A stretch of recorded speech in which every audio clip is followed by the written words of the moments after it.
الحمد لله نحمده ونستعينه ونستغفره ونؤمن به ونتوكل عليه ونعوذ بالله من شرور أنفسنا ومن سيئات أعمالنا من يهده الله فلا مضل له ومن يضلله فلا هادي له ونشهد أن لا إله إلا الله وحده لا شريك له ونشهد أن سيدنا ونبينا ومولانا محمدا عبده ورسوله أرسله الله إلى كافة للناس بشيرا ونذيرا وداعيا إلى الله بإذنه وسراجا منيرا أما بعد فقد قال الله تبارك وتعالى في القرآن المجيد والفرقان الحميد فأعوذ بالله من الشيطان الرجيم بسم الله الرحمن الرحيم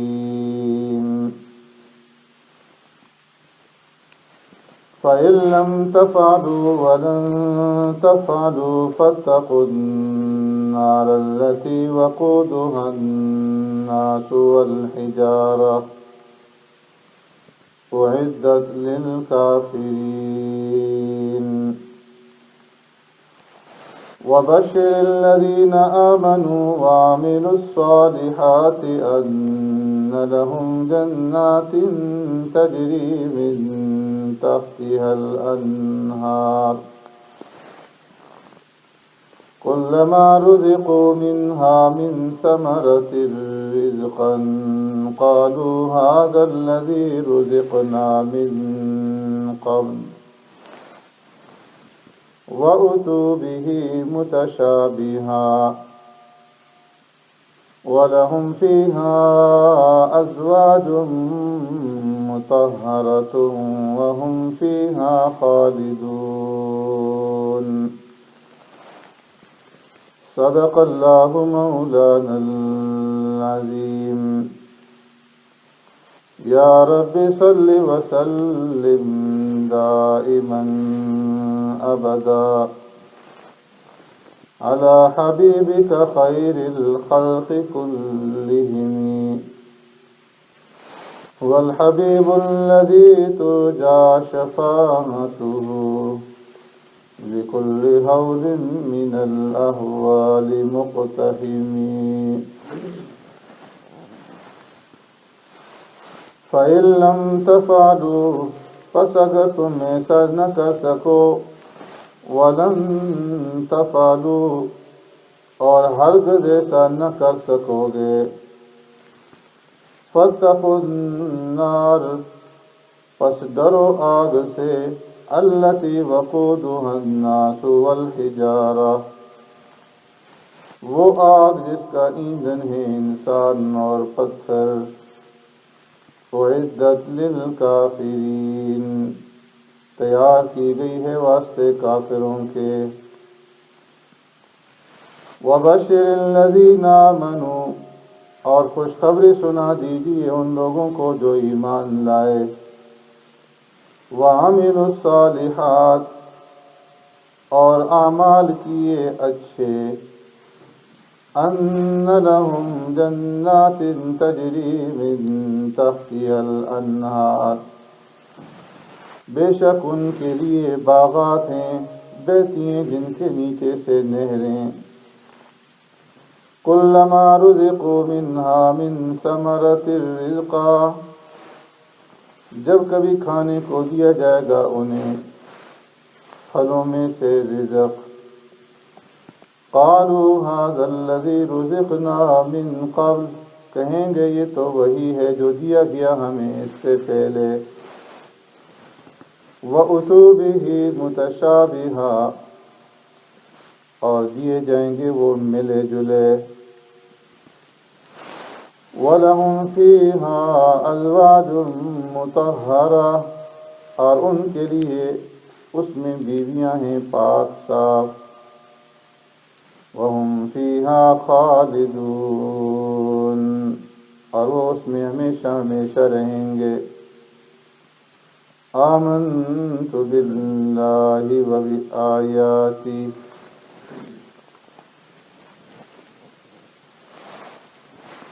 میرے محترم دوستوں، بزرگوں، بھائیوں،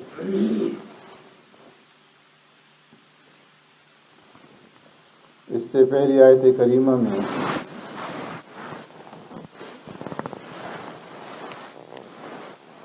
رب العالمین کی طرف سے ان لوگوں کو چیلنج کیا گیا تھا جنہوں نے قرآن کے منزل من اللہ ہونے میں شک کیا تھا،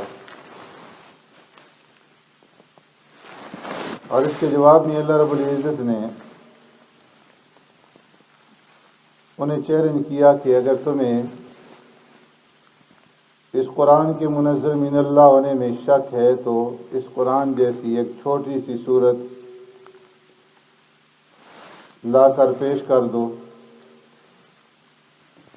اور اگر خود پیش نہ کر سکو تو دنیا بھر کے جتنے بھی فصحاء، بلغاء، شعراء اور جتنے بھی تمہارے مددگار ہیں انسانوں میں، جنات میں، سب کو اپنی مدد کے لیے جمع کر لو، اور اجتماعی اشتراک اور کوشش سے قرآن کے مقابلے میں ایک چھوٹی سی صورت لا کر پیش کر دو. اب اگلی آیت کریمہ میں اللہ رب العزت رد کر رہے ہیں اور پیشن گوئی کر رہے ہیں. فَإِن لَّمْ تَفْعَلُوا، کہ اگر تم ایسا نہ کر سکو، یعنی قرآن جیسی ایک چھوٹی سی صورت لا کر پیش نہ کر سکو، وَلَن تَفْعَلُوا، اور کبھی بھی ایسا نہ کر سکو، چاہے تم جتنا بھی زور لگا لو.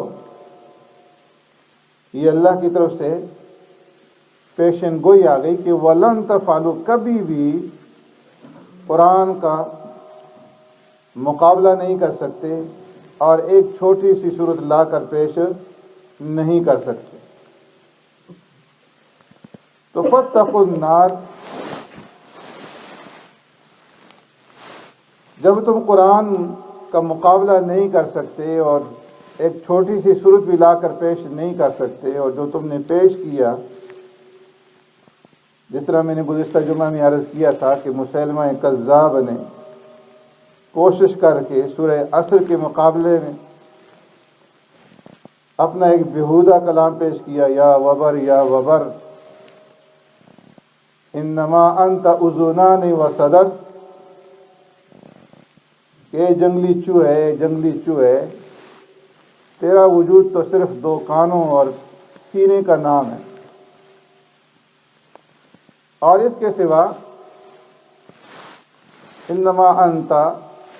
حقر و فقر، تیرا کوئی وجود نہیں ہے، تو بے وجود ایک چیز ہے.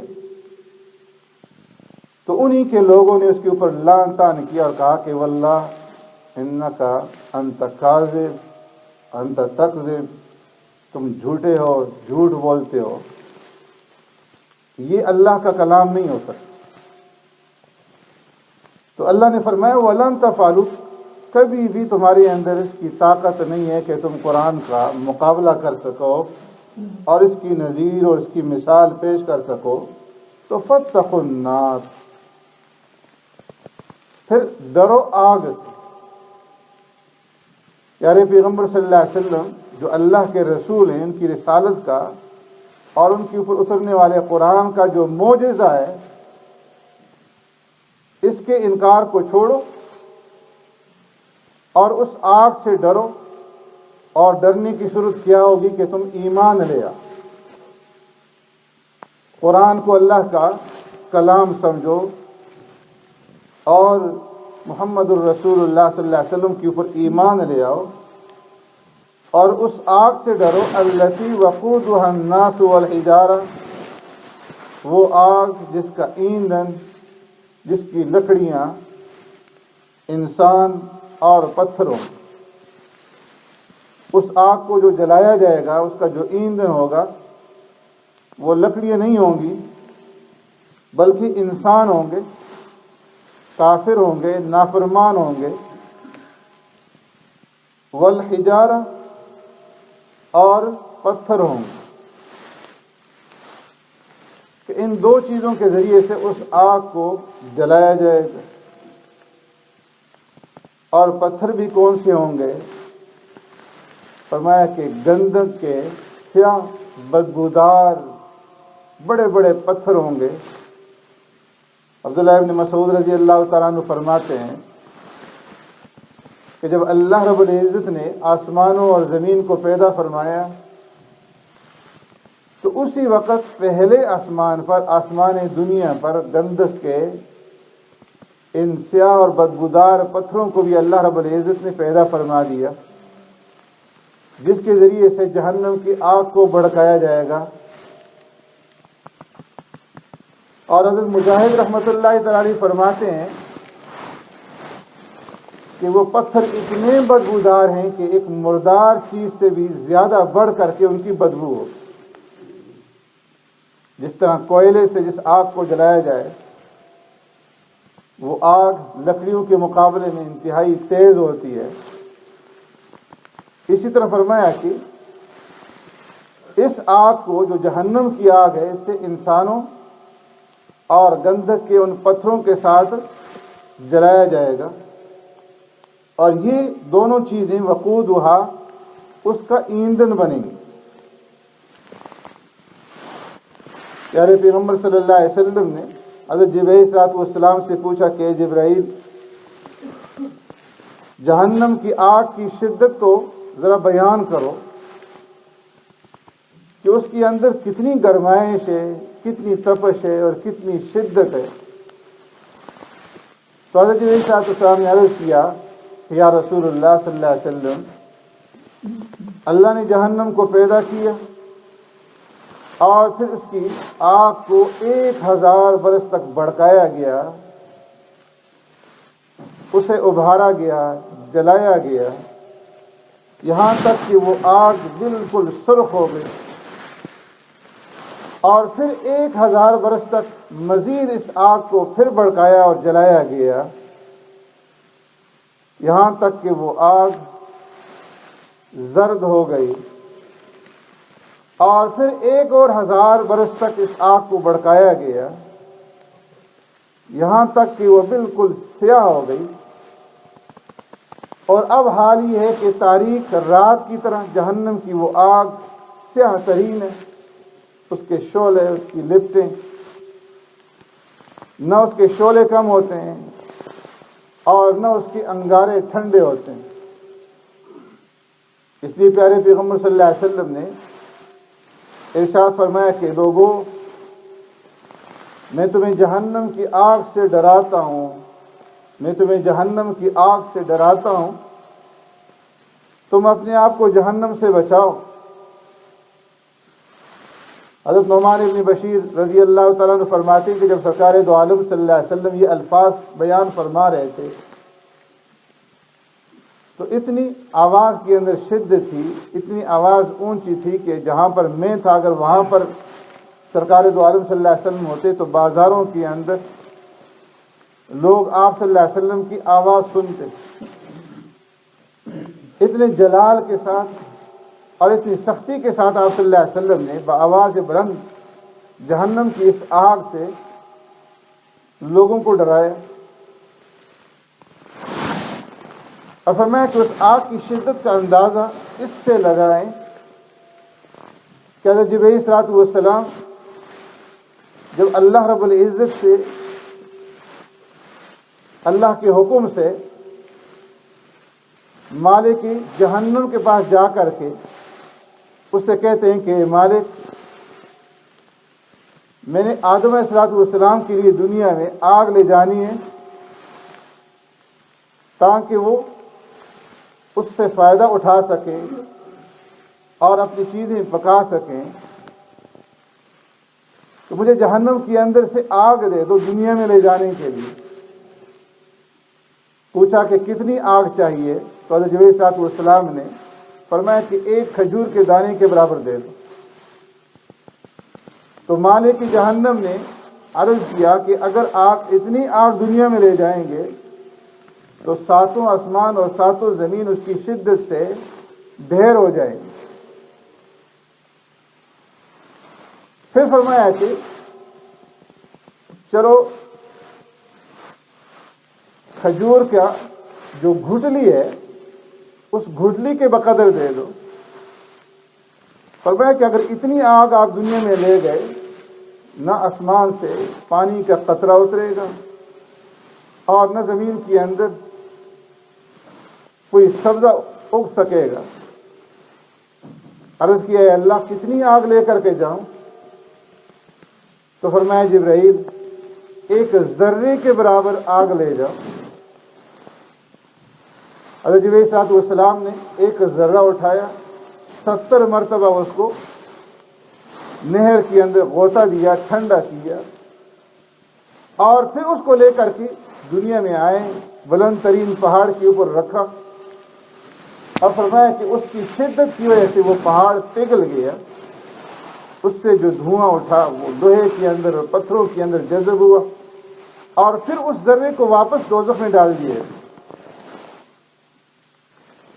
تو اس لیے فرمایا کہ تمہاری یہ جو آگ ہے یہ جہنم کی آگ کے مقابلے میں 70 گنا جو ہے وہ اس سے دھلی ہوئی ہے، کم درجے کی۔